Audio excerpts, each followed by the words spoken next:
questions that I get a lot here as a real estate broker in Southwest Florida is, are there any areas that are considered undesirable in Southwest Florida? And by that I mean, I'm not talking about safety. You can look that up with a simple internet search. I'm talking about your typical buyer that's coming to Southwest Florida. Somebody who has either retired or they're going to buy a second, third, fourth home. That type of person that is looking for resort style amenities. They want to buy a home in a community where you can swim all day long. You've got maybe a resort style pool, and you have a lap pool and a fitness center and pickleball, tennis, jogging trails, all of those things that make it fun here in Southwest Florida, because you can do those things year round.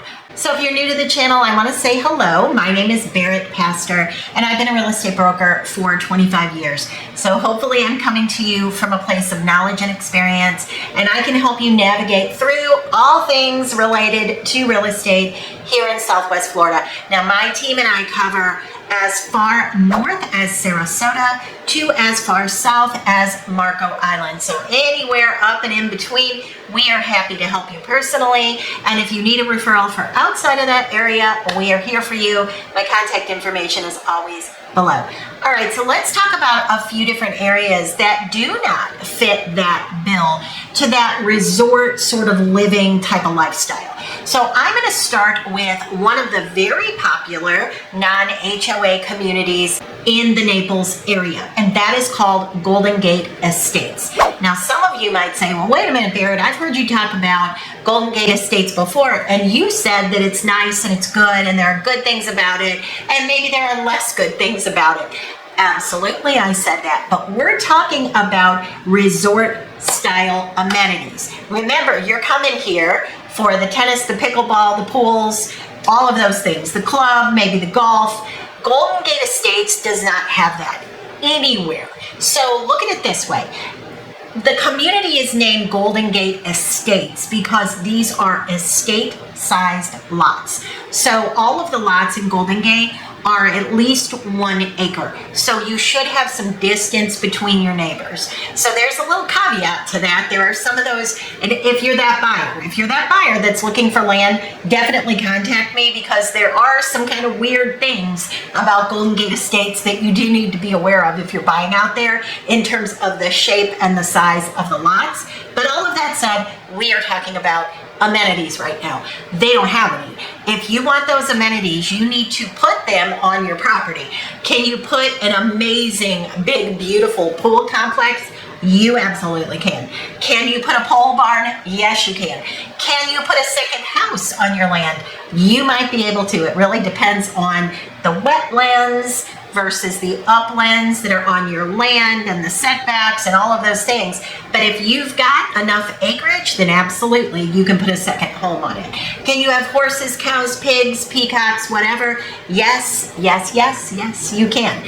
So to the person that's buying out in Golden Gate Estates, that's what they want. They want freedom, and they want to be able to do whatever they want to do, whenever they want to do it, within guidelines of what Collier County will allow. But what you will not get is amenities. All right, next community, Naples Park. You've probably heard of Naples Park. It's in North Naples. Very popular area, very popular community. Naples Park does not have any amenities at all. It is not gated. Of course, neither is Golden Gate Estates, because it's just too expensive.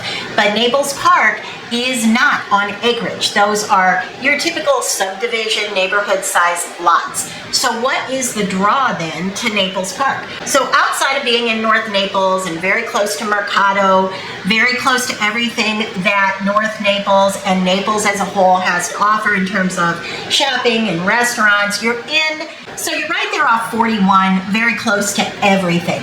So why would people, you might be thinking, want to move to Naples Park? Because if you look at the pricing in Naples Park, it opens for a very, very small, dated home, older home that probably needs a lot of renovation. It's going to open around $500,000 and go on up. So you might be thinking, why would anybody want to move there? Well, it's because you're pretty much walking or bike riding distance to the Gulf of Mexico.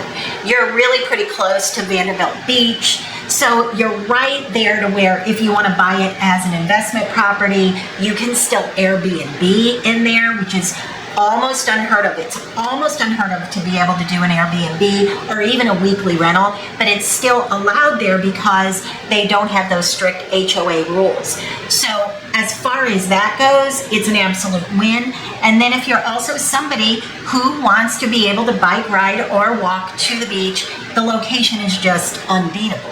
All right, and then the last one I'm going to give you, if I'm assuming you don't know anything about the area at all, because I do get calls all the time on this real estate channel, and people confuse things kind of consistently. So that's why I'm going to mention this last one, Golden Gate City.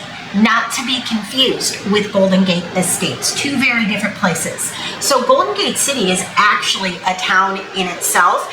And if you map that, you might say, well, hold on, that's pretty close to downtown Naples. That might be a good place for me to target. Not if you're looking for amenities. So Golden Gate City does not have a ton of shopping outside of kind of run-of-the-mill type of shopping that you would need in everyday life. You know, your Publix and a Home Depot and Dollar General, some Dollar Trees, you know, just Walgreens, CVS, those kind of things. There really is no resorty, boutique-y type of shopping there. The homes range in price from opening around $350,000 for a smaller, dated, needing repairs, single-family home, up to as high as maybe 600 or so. Now, there might be an exception here and there, but that is about the average. You don't have resorty amenities. You don't have a public golf course. You don't have pools and tennis and pickleball. So if you're looking for something that is that sort of resort feel, Golden Gate City would not be an area that you want to look into. So again, I get that question all the time. Are there any areas that don't have pools and tennis and pickleball and fitness centers? And there really are. There are maybe 4 or 5 that I can think of off the top of my head that are also, you know, perfectly nice areas. Not saying it's an area that you should look into, but if you're looking for resort amenities, that's a different story.